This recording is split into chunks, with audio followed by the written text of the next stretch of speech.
Assalamualaikum, kali ini Forum Podcaster Indonesia mengangkat berita yang berjudul, Mundurnya 15 Menteri Kabinet Jokowi, adalah efek pemaksaan Cawapres Karbitan. Sebelum kita lanjutkan, jangan lupa subscribe atau ikuti Forum Podcaster Indonesia, supaya bisa terus update informasi segar, aktual dan faktual. Mundurnya 15 Menteri Kabinet Indonesia Maju, tak lagi hanya sebatas isu. Wacana serius itu makin menjadi bola liar pasca pemaksaan ugal-ugalan Gibran Rakabuming menjadi calon wakil presiden 2024. Cepat atau lambat, bisul itu segera pecah dan paslon boneka hancur berantakan. Analisis ini disampaikan oleh Profesor Sutoyo Abadi, Koordinator Kajian Merah Putih, di Jakarta, Jumat tanggal 19 Januari tahun 2024. Sutoyo menegaskan kondisi istana saat ini tengah goyah dan dilanda ketidakpastian. Penyebabnya adalah intervensi yang sangat kuat terhadap para menteri untuk memuluskan paslon capres tertentu. Suasana ini tampak nyata dari wajah-wajah para menteri, usai rapat kabinet, pada Jumat tanggal 19 Januari tahun 2024 di Istana Negara. Sri Mulyani misalnya, sosok yang diisukan akan menarik diri dari kabinet, tak secara tegas menjawab pertanyaan wartawan. Bahkan ketika didesak soal perseteruan dengan Prabowo Subianto, ia hanya melempar senyum.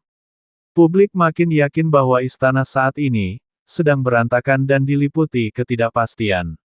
Ibarat kapal akan tenggelam, menyitir istilah pengamat politik Rocky Gerung, maka tikus-tikus berlompatan menyelamatkan diri. Sutoyo Abadi menegaskan isu mundurnya para menteri sangat terkait dengan arah politik Jokowi dalam Pilpres 2024 dengan politik dinasti. Para menteri khususnya yang berasal dari kalangan profesional semakin muak dengan adanya intervensi politik yang dilakukan Jokowi di luar tugas pokok dan fungsinya sebagai presiden.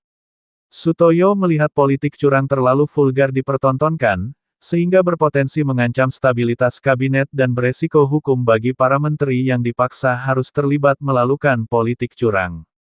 Dengan beban utang negara yang sangat besar, Menteri Keuangan Sri Mulyani memiliki tanggung jawab dan resiko yang sangat besar.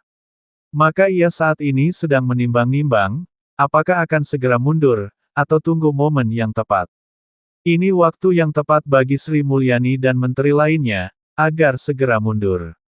Karena pasca Pilpres 2024, pasti akan terjadi huru-hara besar, karena kecurangan yang sudah dan hampir pasti akan terjadi, katanya. Menurut Sutoyo, mundur ramai-ramai seperti era Soeharto akan efektif. Lebih cepat mundur dari kabinet itu lebih baik, kata Sutoyo. Sutoyo menilai apa yang dilakukan ekonom senior Faisal Basri, yang menyarankan menteri-menteri berbasis teknokrat mundur, adalah ide yang menarik.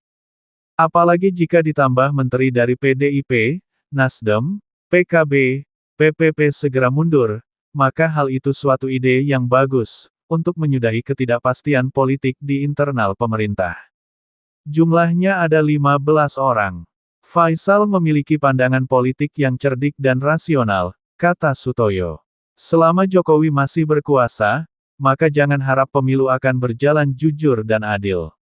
Pemilu curang hanya akan menghasilkan pemimpin curang, yang akan mencurangi rakyat. Jalan keluarnya adalah Jokowi harus dimaksulkan, agar pemilu lebih bermartabat, paparnya.